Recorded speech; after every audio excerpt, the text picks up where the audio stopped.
Alright, so look, check this out. Before we start, you can give me a fake name. You ain't gotta put your real name on camera. So what's your... Everybody calls me Airy. Huh? Everybody calls me Airy. Airy? How you doing? Pretty good. Well, I go around record interviewing addicts to get them a chance to tell their story in hopes of their story helping somebody else. I hope it does. When they listen, or some find you some type of help. Okay. So how long you been out here doing your thing? I've been homeless since April of 2023. I came out here, well, I came back out here because I was living out here originally, and to help my sister out with my nieces, and I didn't like how she was treating them, so I had to check her out. So she put me out of her house, and ever since then I've been thugging it out, you know. I have a 7-month-old baby. Oh yeah? I had a baby boy, his name's Sean. Oh yeah, you did say you ain't from here. Tell the folks where you from, right? I'm from Seattle, Washington. Y'all people are weird out here. Yeah, shout out to that Seattle, man. You up north. Shit, man. How long you say you been out here though? Let's see. All together, like off and on, I've been living out in Portland about 10 years. Oh yeah? You like it out here? Huh? You like it out here? Hell no. No? It was up to me, I go somewhere else, but shit. I mean, the food is good, the weed is good, the people are just weird. They say it's the best weed out here. They do got some good weed out here. So what type of drugs you into? My choice of drug really is weed, but I have used meth, I've tried coke, I've tried crack, I've tried ecstasy pills, but yeah, I mean, it's not something I need, you know, it's just something to get by so I can move around and hustle, make money, and try to get my baby back, you know? Shit ain't for the birds. Oh, you ain't got your baby? He came out undrug affected. I did use throughout my pregnancy, but I ended up stopping. I had him early too. I had him at 34 weeks, and he's supposed to be born in July. So I had him in May. He was premature. Sorry to hear that. Hopefully everything works out. I'm doing everything I gotta do. I gotta do parenting classes. I gotta do rehab. I'm doing outpatient. I signed up. I'm starting up with Another Chance. They're gonna help me. You know, I have everybody helping me. So I'm not. I mean, people so choose. You got all the resources and shit. I got all of them. People choose to be out here. So you got people who want to do something and get up off the tree, and you just have ones who just want to sit down and live this life. Me personally, fuck that. I'm not an outside kid. I'm an inside kid. You know? I know that's right. So how long you been like on drugs and like using? I started using probably at 24. And I'm 34 now. On and off, you know. I have periods where I won't use at all, and then I'll go back to it due to stress and shit. You know. So you strong enough to stop? Yeah, I am. You got your functioning addicts, and then you got your fiends. So you'll say you're a functioning addict? Yeah, I am.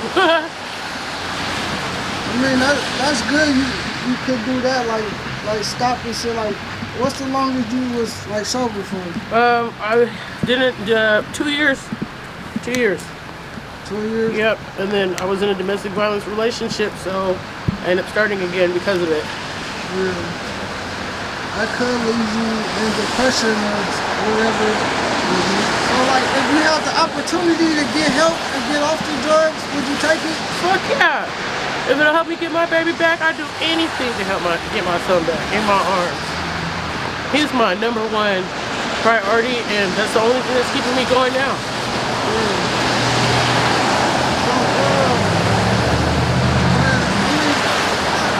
That's good. I understand, like, because some people like say they just enjoy it. Nah, listen to me. These drugs ain't shit, okay? Because I told myself, my mom, because I was adopted as a kid, my biological mom used, well, her drug of choice was crack, and she died 2 years ago because of it. And from that, like, I told myself, because I wanted to know what was so special about being high off drugs. So I told myself if I was ever going to do drugs, I would never let it do me. I would just do it. That's why it's simple for me to just cut it off whenever I go cold turkey too. my condolences to you. But out of all the drugs that I done heard about and that people doing, I ain't never heard nobody die from a crack.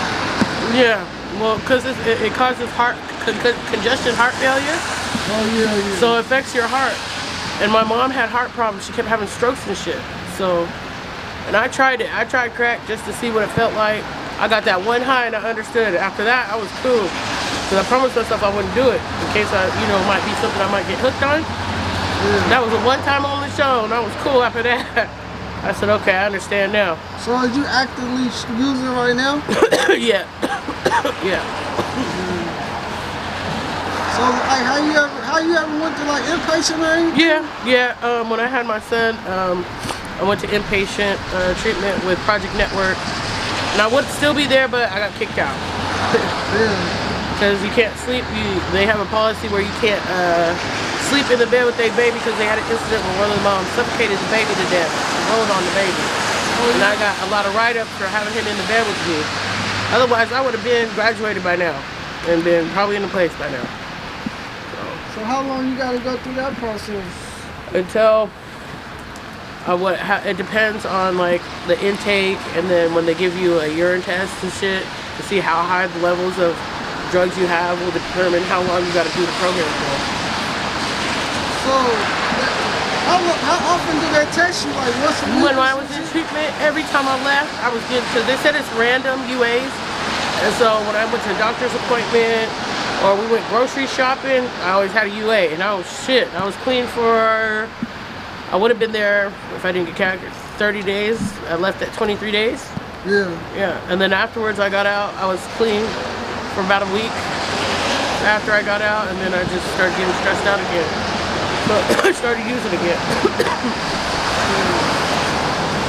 So what type of things you get involved in out here, like running the streets? Oh shit, I just be hustling money. I mean, shit. Yeah, you know? Like how you support your habit?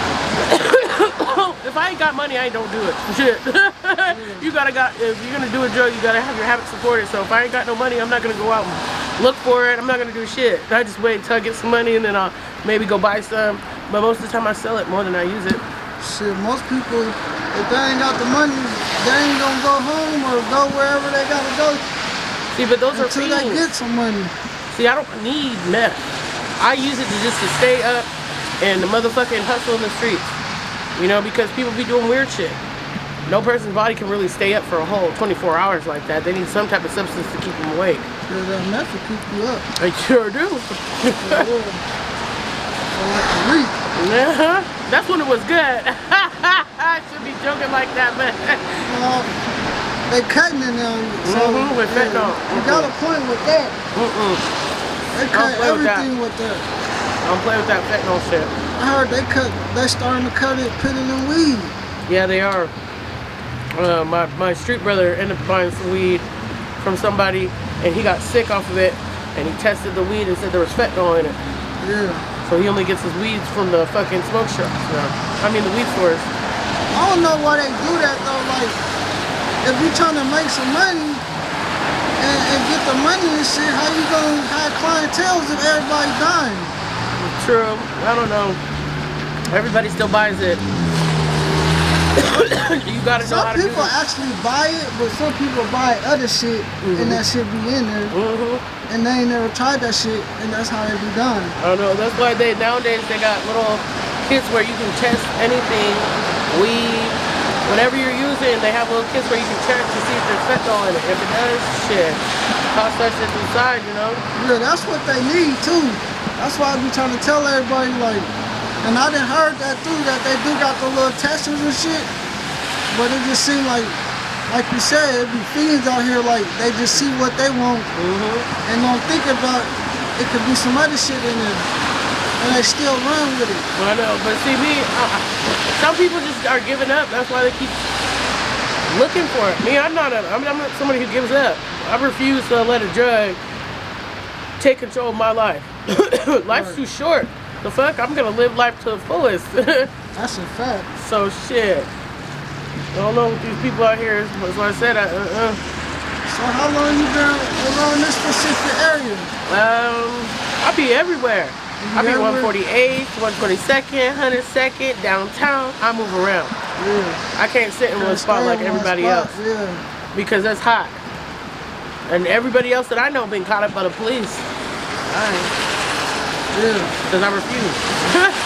Everybody be huddled up at the bus Yeah, stops and shit. Be no, like that's why I 20 be deep telling with them. them motherfuckers. I be telling the motherfuckers, when you get your shit, you hit it, get gone. You're not supposed, this ain't no nest where you sit and nest. We had a bunch of birds. It's time to flock away. Motherfuckers supposed to get high and get the speed walking around. I know, we looking like, oh my God, where'd it go? Shit. Motherfuckers get high and sit still in circles and shit. Mm-hmm. When I used to get high, and get the fuck on. Yeah, see, I can't. Like, it's just all the crowd. It's the people you choose to be around. You know, I got a lot of people that sit here and may use a drug, but they gonna hustle that money so they can, you know, try to stack up and find somewhere to be and get a place. You know. Yeah. so you stand on the streets or? No, I'm in a place. I'm staying with somebody right now. You know, I was on the streets because I had nowhere to be and stuff. But hey, I make it work. You said it's laundry day today. It is. It is. See, y'all got a whole bundle over there. Mm-hmm. Gotta get it done though. Mm-hmm. You say you 34? Yes, I am. So what happened? When the last time you went to a meeting or something? When was the last time what? Last time you went to a meeting or something? I haven't been to a meeting in a while because when I last had my baby taken from me when I got kicked out of treatment, I just stopped going. But as of last week, I started back up again. I talked to my therapist. We're supposed to start a one-on-one soon. I talked to my parenting. Did you tell them you relapsed? Yeah, I did. I keep it a buck. There's no point of lying about shit. Yeah. Don't you think that's gonna be a little bit harder to try to get the son back? I mean, I'd rather keep it 100 than them giving me a urine test and like, oh, you have this in your system. So they're giving you another chance. Yeah, they are. That's good, man.